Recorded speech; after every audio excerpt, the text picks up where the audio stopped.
Бәріңізге ассалаумағалейкум. Президент Қасым-Жомарт Тоқаев үкімет пен Батыс Қазақстан облысының әкімдігіне өңірдегі жол проблемасын тез арада шешуді тапсырды. Мемлекет басшысы Егемен Қазақстан газетінде жарияланған күре жолдағы күрсініс атты мақалаға назар аударды. Басылым Батыс Қазақстан облысындағы күре жолдар жағдайының нашарлығына байланысты мәселе көтерген.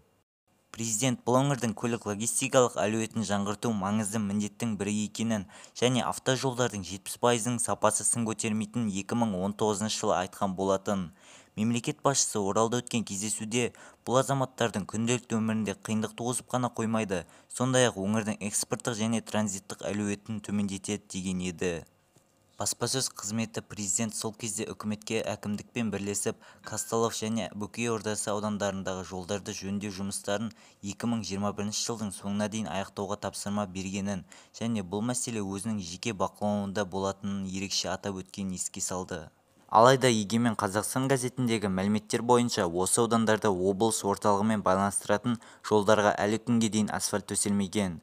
Құрылыс жұмыстары бекітілген кестеден айтарлықтай қалып келеді. Және де қаржылай мәселесінде де түйткілдер бар. Жергілікті тұрғындар жолдың жоқтығынан зардап шегіп отыр. Әсіресе көктем мен күзде жағдай мүлдем ушыға түседі, деп толықтырды Ақорда баспасөз қызметі.